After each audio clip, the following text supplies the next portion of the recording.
With me now, former Oakland Raiders Super Bowl champion Burgess Owens. Burgess, thanks for joining me. Hi, Liz. Good talking with you again. Looking forward to it for sure. All right, tell me, I know you and I have talked. It's probably been over a year now that we have Yes. talked. You said you always stand for the national anthem. Simple question to start, why? Why do you stand? Well, because I was taught my history. You see, I was brought up during an era. It was during the days of segregation, Jim Crow, Democratic Jim Crow laws, and KKK. But my little segregated community was very proud. They were very entrepreneurial. They believed in the American dream, and they taught us history about how proud our country has always been and how we've come together to do great things. For example, Liz, how many people know out there that in 1905, 40 years after slavery, that Tuskegee, a little black college in Alabama, was producing more self-made millionaires than Harvard, Princeton, and Yale combined. So if you learn our history and you go even further to see what our race was doing during the 40s, 50s, and 60s, leading our country in terms of the growth of the middle class, the men committed to marriage, all those good things, and you realize there was not a big void in between. What's happened is that the leftists have started have failed to teach our history.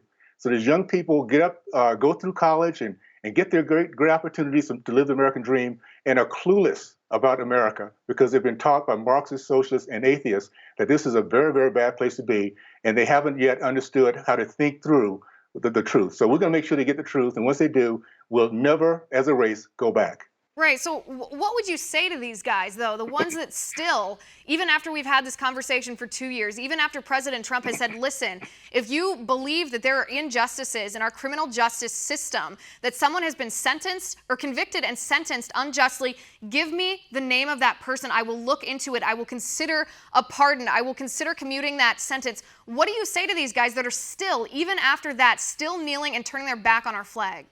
Well, unfortunately, that might not be that core group of people might not be our answer at this point, because these are young men who still, they live in this bubble.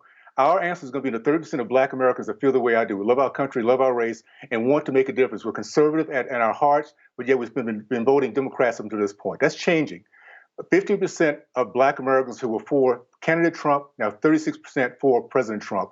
We're leaving the plantation, and once we leave, we're gone for good. And those of us who leave, we'll make sure we reach back and service those young people in these communities that has been decimated, has been destroyed by the left. We'll get in there and serve them, answer their questions, get them educated, and once they do, they'll believe in the American dream and be proud of it as we are today, and we'll get our country back. By the way, that's why the left wants the illegals.